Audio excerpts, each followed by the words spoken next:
عیسیٰ علیہ السلام اس زمانے میں تشریف لائیں گے جب مسلمان ہر طرف مجبور ہو چکے ہوں گے، دین پر چلنا مشکل ہو چکا ہوگا، دین پر قائم رہنا ہاتھوں میں انگارے لینے کے برابر ہوگا۔ اس وقت وہ تمنا کریں گے اور اپنا ایک رہبر بنائیں گے جو ان کا لیڈر اور سربراہ بن کر کافروں کے ساتھ جہاد شروع کرے گا۔ اسی دوران عیسیٰ علیہ السلام دنیا میں تشریف لائیں گے،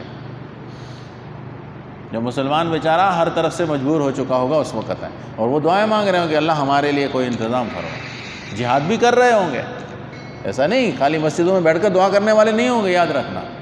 عیسیٰ علیہ السلام کا نزول تب ہوگا جب مسلمان اپنے وسائل کے حساب سے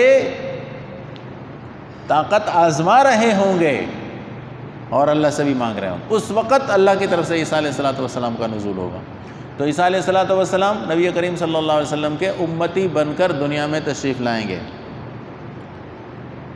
اور ہماری طرح نماز پڑھیں گے اور ہماری طرح روزے رکھیں گے، اور دنیا میں امن و امان قائم ہوگا۔ جہاں تک ان کی سلطنت ہوگی، جہاں تک ان کی حکمرانی ہوگی، وہاں ایک کافر بھی نہیں ہوگا، سب کے سب اللہ کے فرما بردار ہوں گے۔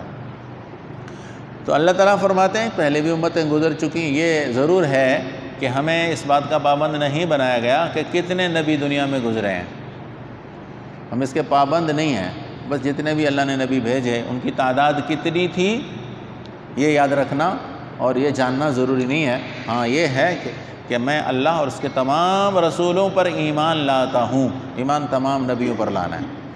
آگے کیا فرماتے ہیں اللہ، لِتَتْلُوَ عَلَيْهِمُ الَّذِي أَوْحَيْنَا إِلَيْكَ، تاکہ ہم آپ اس امت کو وحی جو ہم بھیج رہے ہیں وہ پڑھ کر سنائیں۔ ہم نے جو وحی بھیجی ہے وہ آپ ان کے اوپر تلاوت کریں۔ اللہ کے نبی کا کام کیا ہے؟ قرآن مجید پڑھ کر سنائے۔ آج ہمیں قرآن پڑھانے والا سب سے کم درجے کا لگتا ہے، جو قرآن پڑھا رہا ہے نا وہ معاشرے کا سب سے کم ترین فرد ہے، حالانکہ سب سے زیادہ معزز وہ شخص ہے اللہ کے نظروں میں جو نبی والا کام کر رہے ہیں۔ ہمارے بہت سارے نوجوان کہتے ہیں مدرسہ کہاں سے آیا؟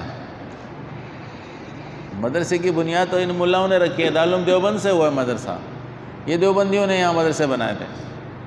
اللہ کے بندو، جب اللہ نے آدم علیہ السلام کو پیدا کیا تھا نا تو اس وقت کا ذرا واقعہ پڑھ لو قرآن پاک میں، وَعَلَّمَ آدَمَ الْأَسْمَاءَ كُلَّهَا ثُمَّ عَرَضَهُمْ عَلَى الْمَلَائِكَةِ فَقَالَ أَنْبِئُونِي بِأَسْمَاءِ هَؤُلَاءِ إِن كُنتُمْ صَادِقِينَ۔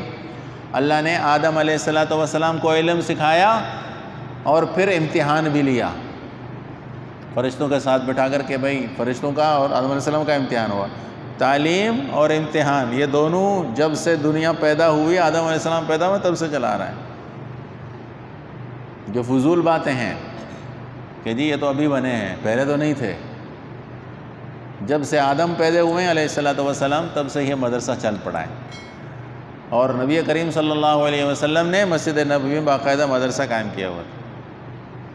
تو پیغمبر کا ایک منصب اور بھی ذمہ داریاں ہیں، ساتھ میں ایک منصب یہ بھی ہے کہ اللہ کی طرف سے بھیجی ہوئی وحی لوگوں کو پڑھ کر سنانا۔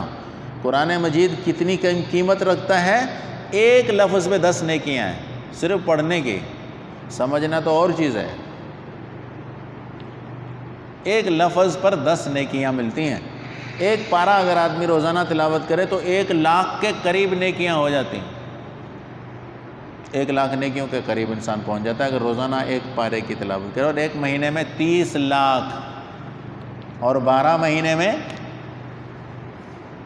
3 کروڑ 60 لاکھ نیکیاں کما لیتا ہے۔ کتنی بڑی نیکیاں ہو گئیں۔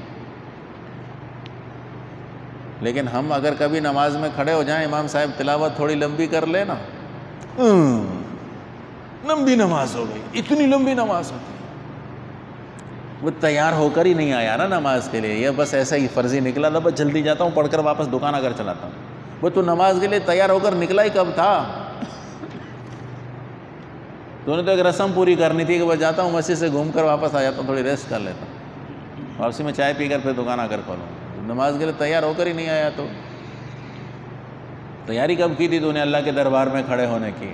اور کب تو نے تکبیر تحریمہ کہتے وقت یہ سوچا تھا کہ میں اللہ کے دربار میں کھڑا ہوں؟ تکبیر تحریمہ کہتے وقت ہی نہیں سوچ آئی تھی یہ ذہن ہی نہیں بنا تھا کہ میں اللہ کے سامنے کھڑا ہو رہا ہوں، اللہ کے دربار میں کھڑا ہو رہا ہوں، اللہ کے سامنے میں نے اللہ کا کلام سننا ہے، اگر امام کے پیچھے پڑھ رہا ہوں تو اللہ کا کلام سننے کے لیے آیا ہوں، یہ سوچ ہی نہیں تھی ذہن میں، تو بڑا بھاری لگ گیا۔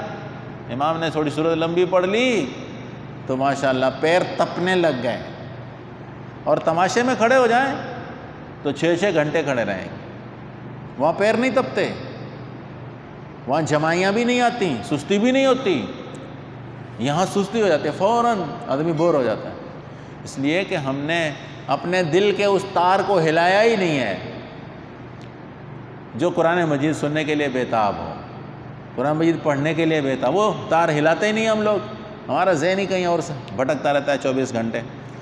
اور پھر اللہ نے فرمایا کہ وَهُمْ يَكْفُرُونَ بِالرَّحْمَانِ، اور یہ کافر لوگ جو ہیں نا یہ رحمان کے منکر ہیں۔ یہ ایک خاص موقع کے حساب سے آیت بتائی گئی ہے، کہتے ہیں کافر اللہ کو اللہ تو مانتے تھے دنیا میں، اس زمانے میں، یہ یاد رکھیے گا، اس زمانے میں ایران میں ایک فرقہ تھا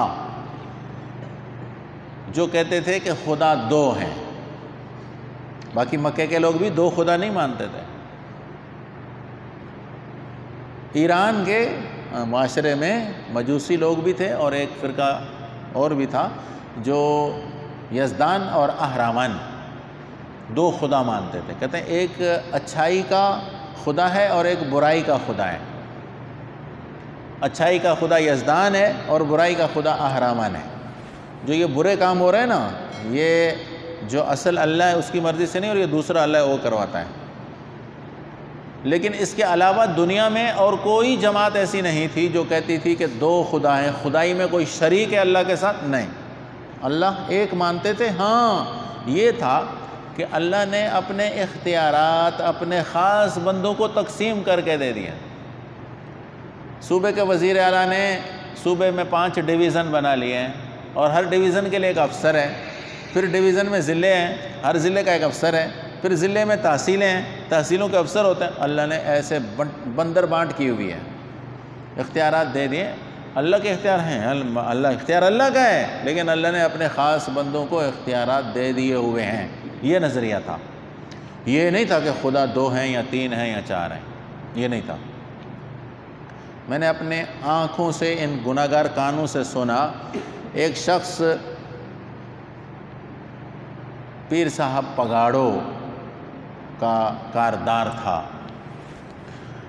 زمین کی نگرانی کر رہا تھا، تو اس زمین میں کسی غریب آدمی نے جو بھینسیں لے کر برابر سے گزر رہا تھا، اس کی بھینسیں کھیت میں آ گئیں، تو جو کاردار تھا اس نے آ کر بھینسوں کو بھگایا اور مارا، اور جو لفظ کا وہ میں نے سنے اپنی کانوں سے، وہ بتا رہا ہوں۔ وہ پیر صاحب کا مرید کہہ رہا تھا کہ خدا اور روزے دھنی نے تم پر لعنت کی ہوئی، خدا روزے دھنی تماتے لعنت کہی ہے۔ اب وہ روزے دھنی تو پیر صاحب کے لوگوں کا بڑا بزرگ کوئی گزرا تھا اس کو روزے دھنی کہتے تھے، لیکن یہ جو کاردار تھا اس کا ذہن سنیے کہ اللہ اور روزے دھنی نے تم پر لعنت کی ہوئی، اور لوگ ہمارے عام مسلمان جاہل کہتے ہیں اللہ کرے گا رسول کرے گا، اللہ اور رسول کریں گے کہ آپ ٹھیک ہو جائیں گے، اللہ اور رسول کریں گے کہ آپ کا یہ کام ہو جائے گا۔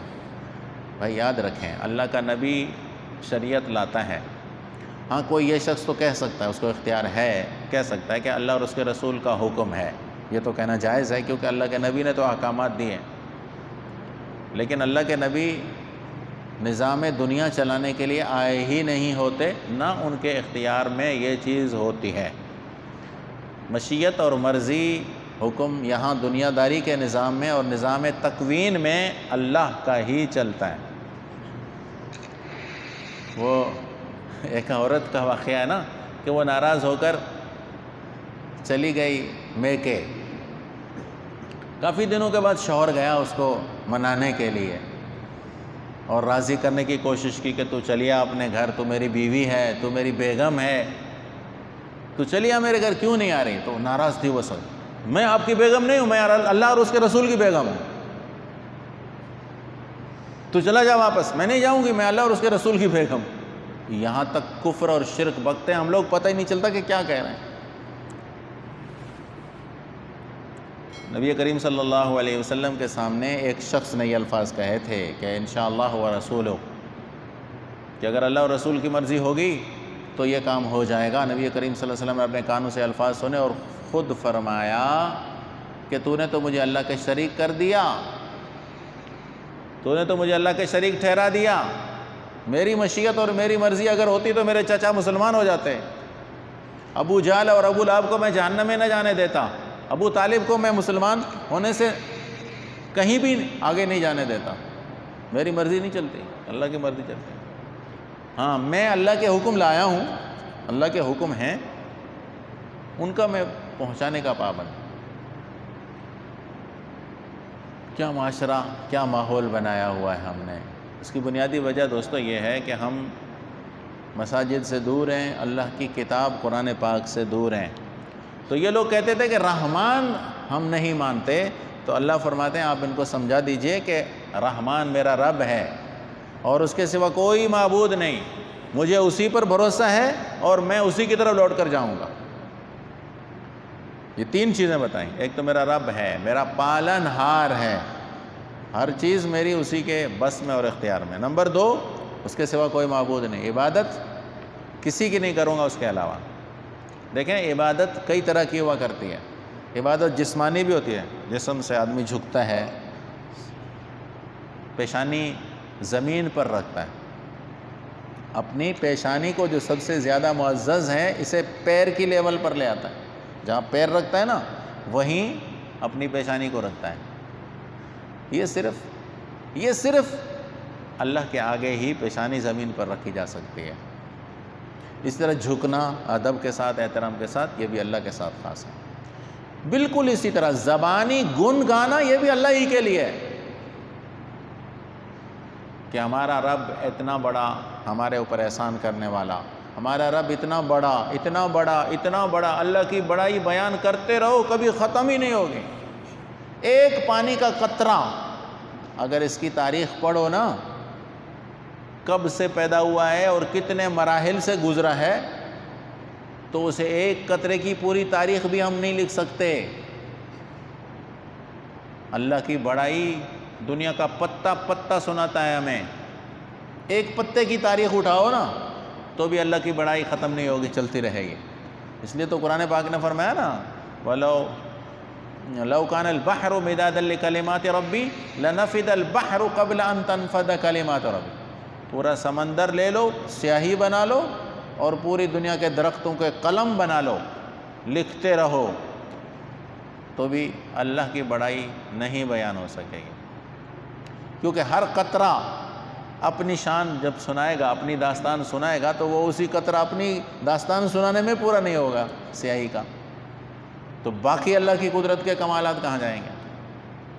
اور پھر یہ بھی کہ میرا اسی پر بھروسہ ہے، ہم نے اسی پر توکل کرنا ہے۔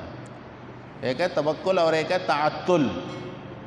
تعتل کا معنی ہے اسباب کو چھوڑ دینا اور ہاتھ پر ہاتھ دھر کر بیٹھ جانا، یہ توکل نہیں ہے، یہ تعتل ہے۔ توکل یہ ہے کہ اسباب اور اللہ نے جو نظام فطرت بنایا ہے اس کے مطابق چلنا اور پھر اللہ کی ذات پہ بھروسہ رکھنا، نتیجہ اللہ کے حوالے کر دینا کہ جو کچھ ہوگا وہ اللہ کی مرضی، لیکن ہاں میں نے جو کچھ اللہ نے مجھے حکم دیا تھا میں نے کر لیا، بس اس سے آگے اللہ کی مرضی، اللہ کے حوالے کر دینا نتیجے کو، یہ توکل ہے۔ ہاتھ پر ہاتھ دھر کر بیٹھ جانا اور سب کچھ معاملہ اللہ کے حوالے کر دینا، خود کچھ نہ کرنا، یہ توکل نہیں ہے بھائی۔ اللہ تعالیٰ ہمیں سمجھ عطا فرمائے۔ آخر دعوانا